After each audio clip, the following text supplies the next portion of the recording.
Hi, and welcome to the Skype for Business Learning the Basics class.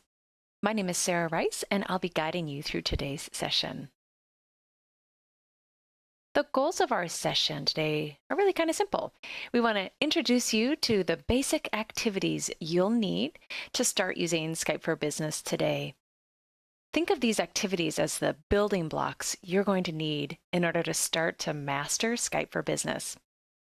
At the end of today's session, I'll also point out some key user resources you can take advantage of as you are working through becoming a Skype for Business user and help you along your journey.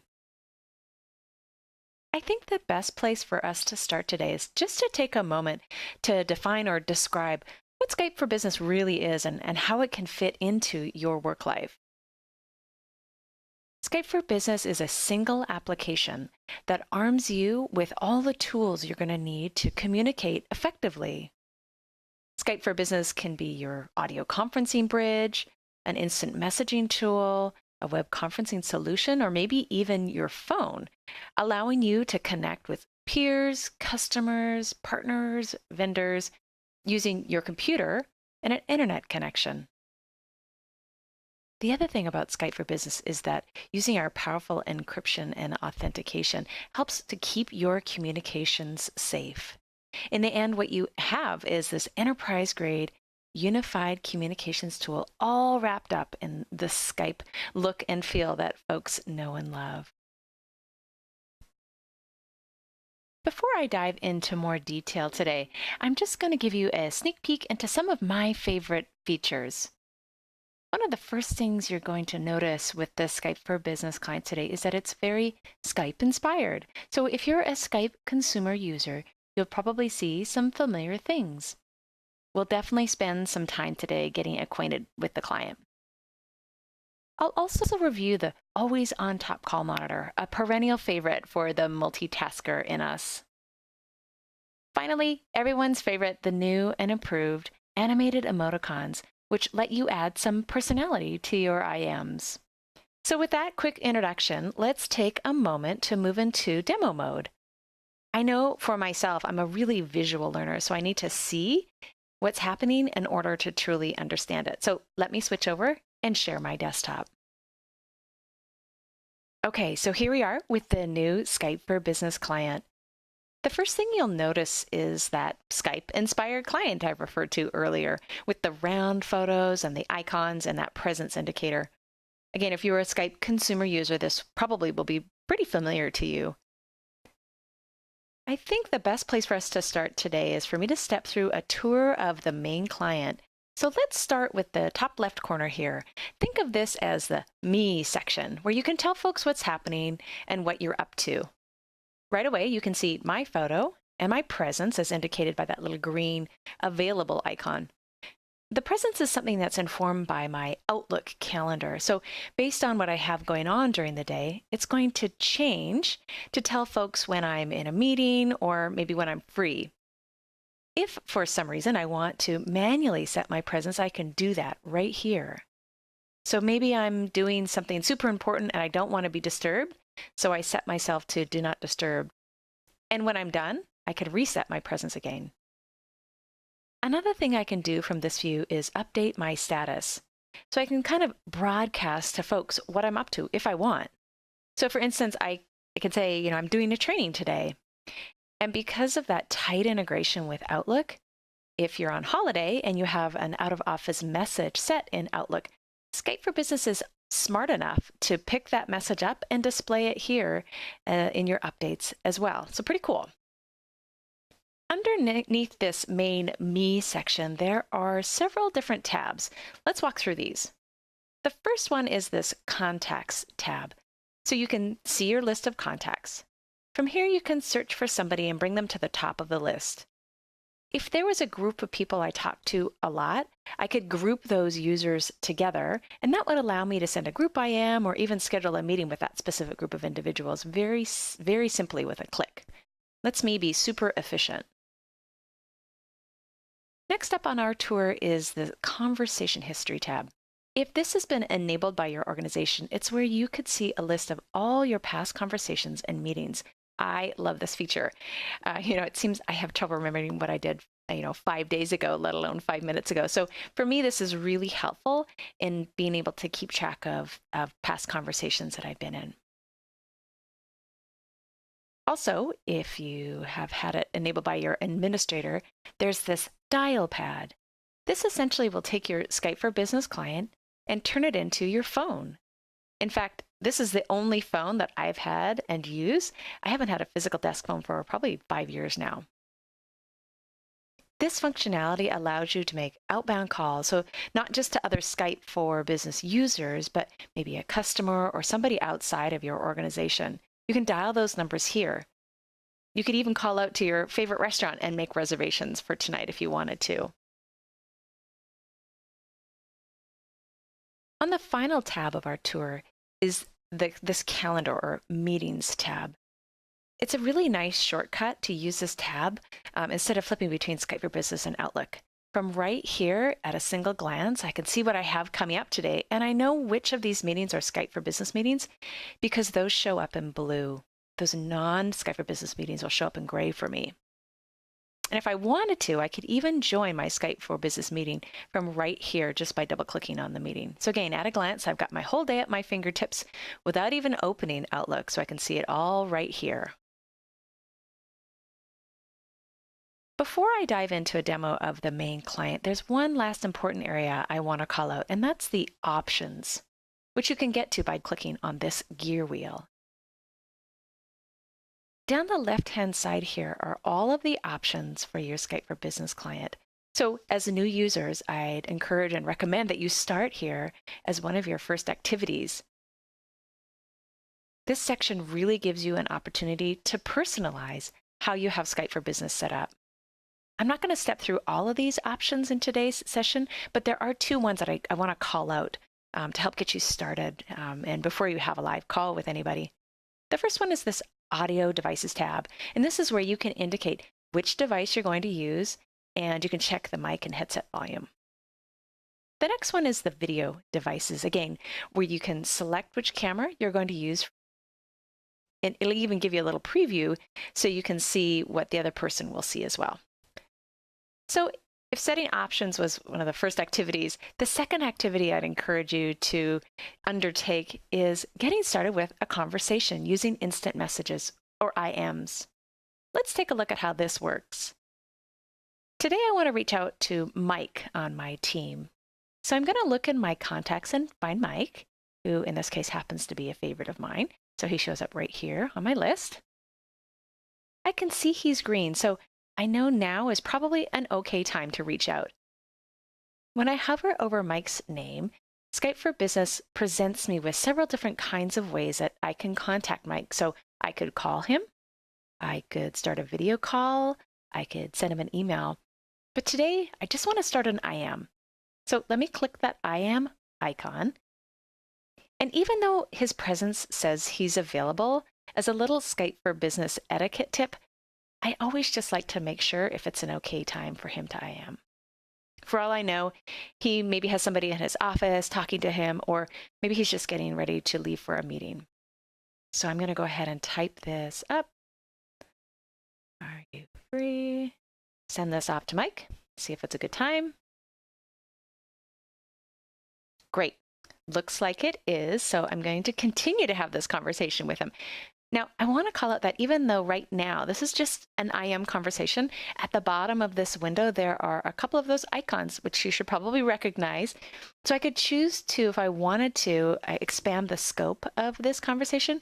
I could start a video call where he could see me, which I always find makes conversations a little more personal. Or I could start an audio call just simply by clicking one of these icons down below. If I did want to have an audio-only conversation with Mike, by clicking that phone icon, I can have my computer call his computer, and the audio would be added to this conversation. No phone numbers required, super easy. I could also share content with Mike from this icon. Say if I wanted to share my desktop or a program with him.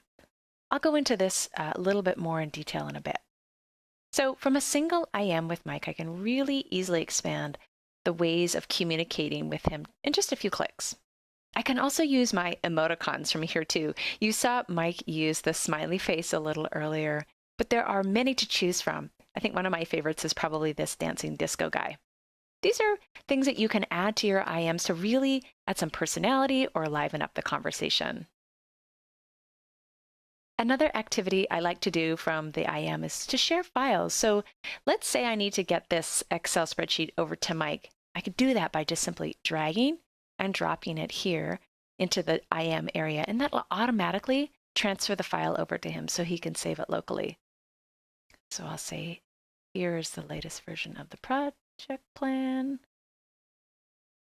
So as you can see, all you do is drag and drop. We can both see the file name, the file type, and if Mike decides he wants the file, Skype for Business will also let me know that it's been sent. So now I don't need to worry about my file being lost in Mike's inbox. I know he's received it. The last thing I'll point out related to instant conversations is the ability to add other folks to this chat, essentially making this a group chat.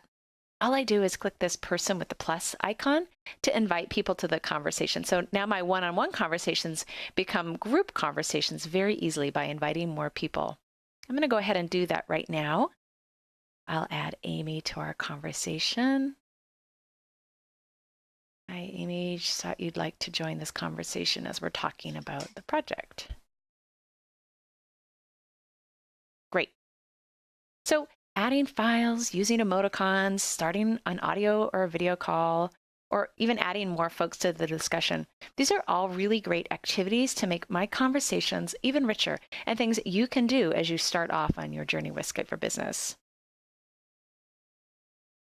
The next activity I want to take you through today is the ability to schedule more formal meetings. Now, there are a couple of ways to do this. You can schedule directly from within the client by hovering over a user. I can either schedule a meeting, you can see from this menu here, in this case with Mike, or I could even schedule with an entire group of users if I wanted to do that. It's super quick and easy. Another way you can schedule meetings is, going back to my earlier comment about tight integration with Outlook, you can use that familiar Outlook environment to schedule meetings. Let's take a look at that. So here's my day today, and I know I want to set a meeting up for a little later in the afternoon. So I find an open slot, and I click this button up here on the menu bar, New Skype Meeting. If you're a current Outlook user, you'll notice that this looks a lot like your regular Outlook invite. But you've probably noticed two things happen when I click that New Skype Meeting button. One is that the system automatically fills in the location with Skype Meeting. So everybody joining my call knows we're using Skype for Business for that meeting. The other thing you'll notice right away is that the system auto-populated the body of my invitation with my Skype for Business meeting coordinates. The rest of this invite should be pretty familiar. All the regular Outlook functionality that you're used to is still here. So if you like recurring meetings, that's still available. If you want to do some other settings, that's also available too. So now let's tell Outlook who we want to add. I and Amy.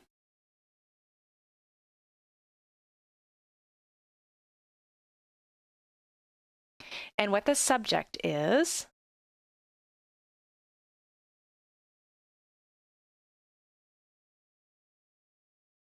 I already have my date and time selected, so that's good. I could even add an agenda here right above where the meeting coordinates are. So now everybody knows what we're going to discuss in the meeting.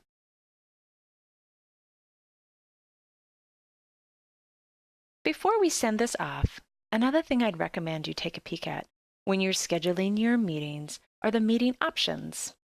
This lets you make some choices about how your meetings are set up. So for instance, you could tell Skype for Business if you want to use a lobby or who will be presenting during your meeting. So let's go ahead and click send.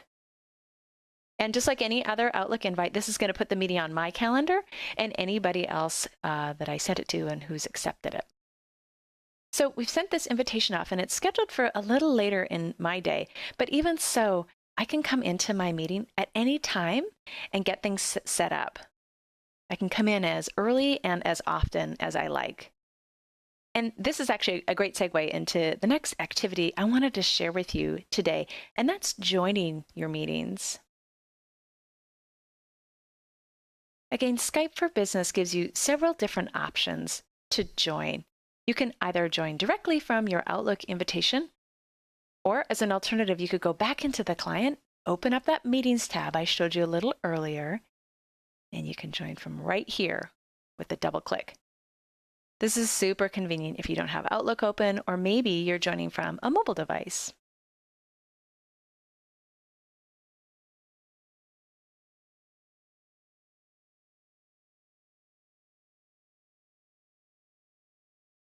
So here we are in my Skype for Business meeting. Let's take a look around and get our bearings. I'm going to start by looking at the roster of folks who are in my meeting. To do that, I click on this participant icon here. Having this roster open during a meeting is super useful, I find. Not only can I see who's in my meeting, but you'll see these icons to the right of the name. They let me know that the individuals can hear, or I can also see if they're typing an IM. If the icon is gray, I know the feature's not enabled. If it's blue, I know it's available or being used. If we take a look down along the bottom of our screen, you'll see those same icons we saw earlier in my IM, and they have the same functionality. So if I wanted to start my video, I could do that here.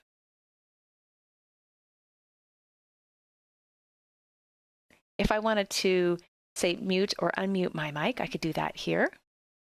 And if I wanted to add content, I'd click here. While we're on this content icon, I'll say that it's a best practice, even for my own meetings, I like to add content before folks join, so I'm all set and ready to go before meeting starts. Let's say I wanted to present a PowerPoint. I can do that right from this Present PowerPoint menu option. I choose the file, and now I can start presenting. The activity I probably do the most in my meetings is share my desktop, and I do that from right here on the Present Desktop option. There are a couple of other cool things you can do in terms of content as well. If I go to this More menu, you can see I can add a whiteboard for brainstorming. Here we can annotate directly on the whiteboard using the tools you see on the right-hand side here. You can draw, you can type. And if you're a presenter using the PowerPoint file that you uploaded a little earlier, you can also find these same annotation tools to the right of the screen as well. Another really cool thing with the Skype for Business meetings is that because of the tight integration with Office, I can add a OneNote right from here. From the content menu, I can click My Notes, and not only does it launch OneNote, but it'll capture my meeting date, time, the attendees, resources shared, and of course, any notes I may have taken. This makes getting my meeting notes after the fact so much quicker. You'll notice that down here on the lower right-hand corner, my picture is showing up. And it's there because the view I had set today is the presenter view.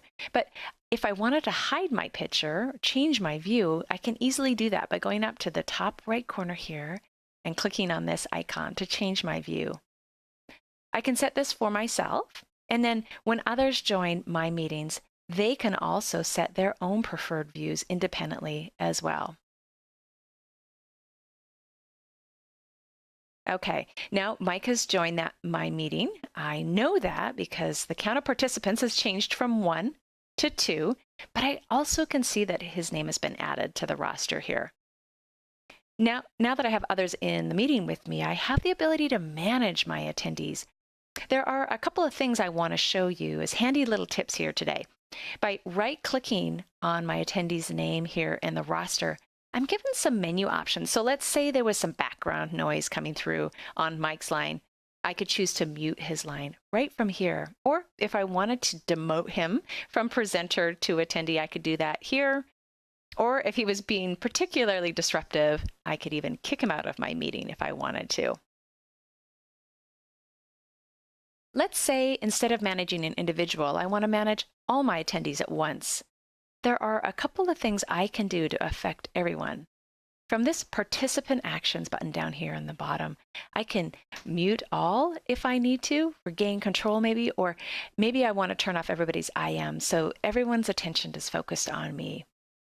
I can do all of these things from right here. So let's recap the progression we covered here today. I showed you how to navigate the main client and set your options. And then we talked about how to start an ad hoc or instant message conversation. From there, we moved into actually scheduling and joining a meeting. And then finally, we reviewed some basic tasks for presenting in a meeting. So I hope from today's demo, you can see how Skype for Business really can accommodate all of your meeting types, whether they're quick IMs between you and a colleague, or maybe a more formal scheduled meeting sometime in the future. Perhaps you're presenting to a customer. Either way, Skype for Business can adjust to your needs. Something you may be asking yourself is, if people who are external to my organization can join Skype for Business meetings? And the answer is yes. Anyone with your meeting credentials and a computer with an internet connection can join. When they click the Join Meeting in your meeting invite, they'll get a prompt to use the Skype for Business web app, which will allow them to see your content and hear your voice. Furthermore, since folks are on the go more nowadays, Skype for Business gives you flexibility when you're joining meetings remotely. There are mobile apps which let you connect to Skype for Business and give you access to all of your contacts and meetings right from your mobile device. And we let you do that from your favorite device, whether it's an iPhone, a Windows device, or an Android. At the beginning of this session, I mentioned the call monitor as one of my call-out features, but I wasn't actually able to demo that during my session today. So here's a quick visual to help you understand the beauty that is the call monitor. Essentially, if you're in a Skype for Business meeting and you navigate off that meeting to another application, this call monitor will pop up and give you quick access to get back into your meeting or unmute or mute your line if you're called on in a meeting. I love this feature and I use it all the time to help me keep track of my calls. Okay, so what next? If you have Skype for Business right now, I really encourage you to start using the product. Log in to Skype for Business and check out your options. Start to personalize it and make your own. Maybe add a picture. Start an IM with one of your colleagues and use one of the fun emoticons to add levity to the conversation. Another thing I would encourage you to do is schedule your next meeting with Skype for Business and use some of those, the functionality that I shared today, like sharing your desktop or a PowerPoint. Finally, I want to leave you today with some great resources. For new users, we have several quick start guides available for you to download. You can access those here. We also have several other resources like short videos and tutorials, all online and available to help you build confidence in using Skype for Business. In closing today, I want to thank you for spending this time with me. I know we're all busy, so I'm so glad you could join in. Before I sign off, I do have a couple of final things I want to share. We have a survey for this session and would just love to hear your feedback related to the content. It's really the best way for us to improve and help to grow our course catalog. And speaking of course catalogs, our catalog of courses is growing. So check our registration page regularly for newly added classes and join us for a future session. Thanks again for your time today. Hope you enjoy the rest of your day.